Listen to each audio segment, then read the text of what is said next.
YouTube, bonjour, c'est Fabien, j'espère que tout va pour le mieux de votre côté. Voilà, je suis à Athènes, je viens de prendre le petit déjeuner, je vous ai envoyé l'Hypercute ce matin où je vous parlais du fait que parfois on ne sait pas ce que l'on veut, on ne sait pas quel produit importer, on ne sait pas quel business faire, on ne sait pas voilà, ce qui nous plaît réellement. Par contre, on est capable très rapidement de dire ce que l'on ne veut pas ou ce que l'on ne veut plus. Et j'ai décidé de vous faire une capsule sur ce sujet, une capsule import-export, parce que je sais que vous êtes ici pour des conseils sur le business et sur l'import-export, donc je vais en profiter. Il y a un facteur commun à de nombreux importateurs, surtout lorsque ce sont des importateurs qui commencent, ils sont à la recherche de prix.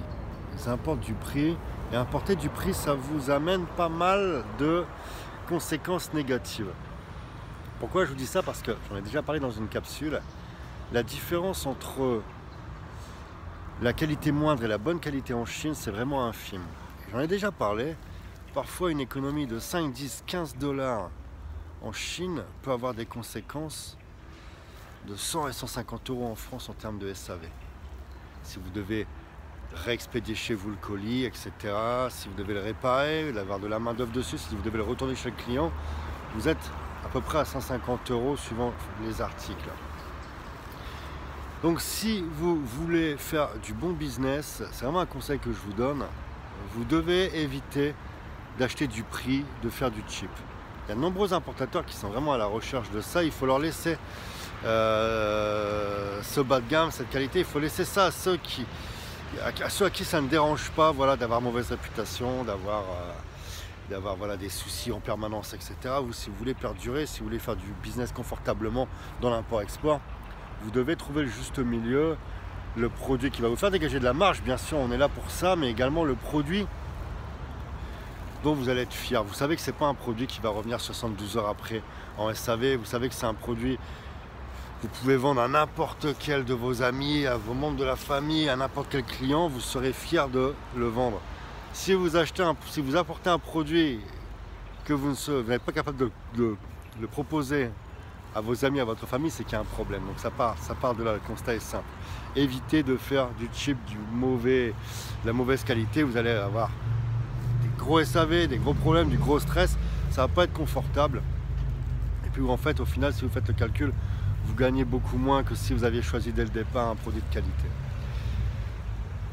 Je dis toujours que le Made in China n'est pas mauvais, on a vraiment évolué par rapport il y a quelques années, depuis 5 ans, ça a vraiment évolué, mais ça reste encore dans la tête de nombreuses personnes. Quand on entend Made in China, on pense tout de suite à cheap, mauvaise qualité, pas moyen d'avoir des pièces de rechange en niveau SAV, personne pour réparer, etc.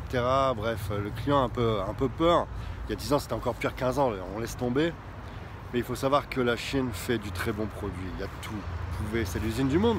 Vous pouvez avoir des produits de qualité moindre et des produits de qualité exceptionnelle. Je pense aux smartphones, aux téléviseurs, aux consoles de jeux, à du textile, etc. Bref, ils savent tout faire. Si vous avez un produit qui est mauvais, ce n'est pas le Made in China qui est mauvais, les amis. C'est que l'importateur en question a fait le choix d'importer quelque chose de mauvais. C'est lui qui est mauvais en fait. Il a importé du prix. Et ça, c'est vraiment le défaut de beaucoup d'importateurs. C'est d'importer du prix. Si vous choisissez cette voie pour faire du business, vous allez essuyer toujours des plâtres, des soucis, des galères. Vous devez vraiment vous focaliser sur la bonne qualité. Je me répète, c'est vraiment infime parfois. 10, 15, voire maximum 30 dollars et vous avez du haut de gamme, vraiment du haut de gamme. Donc vous êtes fier de ce que vous vendez, c'est bon pour votre réputation et puis voilà, vous évitez, je me répète encore une fois, le SAV c'est source de soucis et source de stress. C'est difficile de trouver un business avec zéro SAV, les amis, c'est certain. C'est très compliqué. Il y aura toujours une partie du SAV dans le business. Mais il y a une différence entre du SAV à petite quantité, voilà ce qui est logique, un petit pourcentage, que du SAV où vous savez que 72 heures après avoir vendu le produit, maximum, le produit va être là en retour. Il va falloir dealer avec le client pour arranger la chose. Vous allez faire du mauvais business tout simplement. Ça, vous n'allez pas être dans une optique positif, ça va dégager beaucoup de négativité et c'est pas bon pour le business. Donc si vous devez choisir un produit à l'import-export, pensez à votre image parce que du SAV c'est un coût, on s'en fout, c'est de l'argent. Par contre, une image, c'est très difficile à construire et très facile à détruire. Donc voilà les amis, je vous souhaite à tous une très belle journée. N'oubliez pas qu'avec Fabien Dessin, ta réussite, tu la mérites. À bientôt.